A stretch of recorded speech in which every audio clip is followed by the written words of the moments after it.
Okay, welcome to episode 15. Today is April 21st, and we have 3 new days of data, and it is still it's still increasing in terms of number and cases for the US and Connecticut, but we have some slightly encouraging US news. So that's where I wanted to start today. You can see that before we put this data in, our curve assumes that we are going to bottom out like right before 800,000 cases. And on Saturday, we gained 29,000 in the country. And then on Sunday, we gained 25,000 new, about 26,000, and then 28,000 new on Monday. So while it is bad that we're still getting new cases, the average about 29, 26, and 28, we're having about around 27,000 new cases a day. So that is actually up. That's down from last episode. Last episode, we were averaging about 32,000 new cases a day. And then, let's see, back in episode 13, we were down near that 26, 27 number. So um, maybe this is a 3 day peak of new cases, and then maybe we are trending downward. So, unfortunately, we are going to see when we put this data in that our overall estimate jumps a little bit from 800,000 to, I think it was about 860,000 or 800, yeah, 860,000. But let's take a look. So let's put Saturday in. You can see the curve rises a little bit. On Sunday, we put that data in, and then Monday's data comes in here. So we were flattening out around this 800,000 mark. We're now at 870,000. So that's the new estimate. I do anticipate these new cases to go up, but hopefully we're seeing gains more in like the 20,000s instead of the 30,000. So that's considerably good news.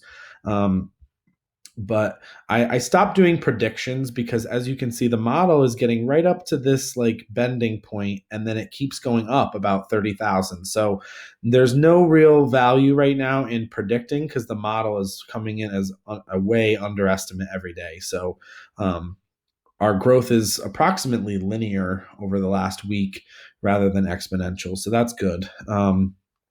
I think a little bit more interesting things going on in Connecticut this week. We we saw last episode that we got 766, 1,000, 1,100 ish, and then 900 new cases in those last 3 days. This episode started looking really good. We got 741 new cases on Saturday, which was a lower number, and then we got 412 new cases on Sunday. And it appeared like that sounds great, but then on Monday we got whacked with 1,853 new cases. So it kind of brings to light why we're going to be using this averaging, this 3 day averaging, to mark how Connecticut is growing day by day. Because obviously, 412 new cases sounds great when you compare it to up here 700, 1,100, 900. So 400 sounded great to us. But then all of a sudden, we got slammed with almost 2,000 new cases. So, a trend that I have been noticing is that on Sundays we have a really low new case total, and then on Monday it bumps right back up. And I think it's because not all the hospitals are submitting their test data on Sundays. So I guess it's something to look out for next Sunday when you see a really low number. Take that with caution. So um, you will see that our total case numbers, they are at 20,300 right now, and so that's 20,300. If we take the Saturday data, curve will go up a little bit. Take the Sunday data, curve actually goes up a tiny bit, but then you know that when we have an extreme data point, the curve is going to change. And you can even see right there, look how off that day is. So that day was probably a mixture of Sunday and Monday. But we now, instead of 20,300, we're at 22,500. So that's a considerable jump in our projections. So let me save that. I do want to go into something else and show you the averages. So this is the Connecticut day by day new cases, right? So we saw last episode that we were in the 200s around here, right? March 24th to 28th. Then on March 29th, we started to get an increase, say around 400, 500 new cases a day. I believe this was, I believe that was a Sunday, actually 267 new cases. And then wham, on Monday, 1,090 on the 3rd. So I could be wrong, but so we saw 300, 400, then 1,200, 875, 1,000. So, I mean, you can see we were up in the big totals for a while. And now, let's see, take a look at the averages, right? The averages were at 400, 500, 600, 800, 1,000. Then they were in the 900s, 800s, and now we're back up to 1,000s. So with today's data, we'll get a true 3-day average there. But our new cases, our 3-day averages are still like really high. And these numbers have to start coming down if we're going to see positive things in the state of Connecticut. So what I started doing was I started playing around with this 3-day average number. Okay. So I brought this over to a new graph or a new table, right? And so these are the averages for days 1 through 44.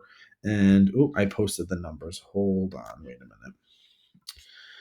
Let's get that again. I have to remember to paste my values. There we go. Paste special values. There they are. Those are the true data. Yep. 1133.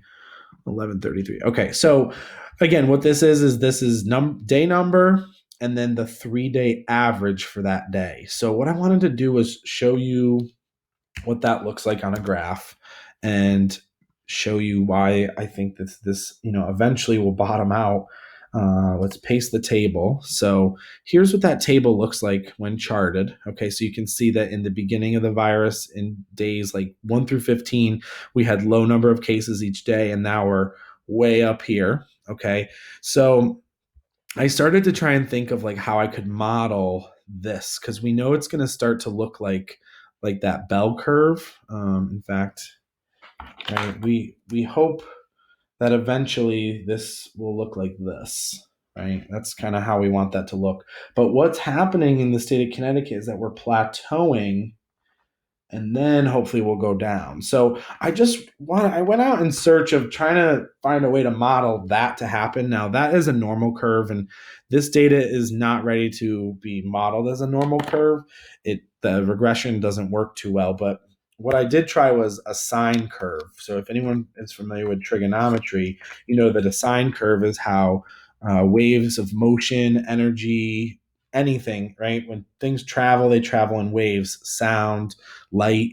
So what I thought was maybe this is the uprise and then it will fall, and let's just see what the data will create if we model it as a sine function. So I put in sine of bx sub 1 plus c plus d, and there is a bit of a sine curve, or it could be a cosine curve, whichever, but that is approximately 95% accurate for how our data is shaped. So that's a pretty good estimate. You can see that it guesses that our peak is around day 40. So we're at day 44. So they say we're past our peak, but the bottoming out of this doesn't happen over here until day 70. So I'm not claiming that I have a lot of validity with this model, but this model is predicting, and it is 95% accurate to today's data.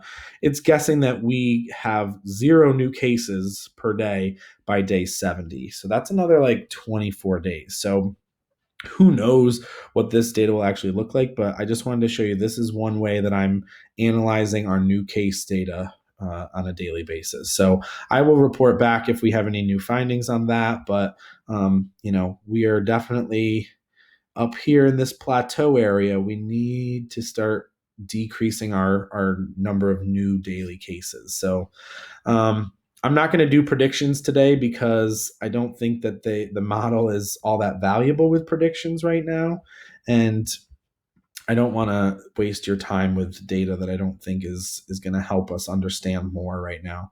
So um, we will we'll keep monitoring this. If I had to guess what our new cases for Connecticut would be, I would literally put question marks. I have no idea.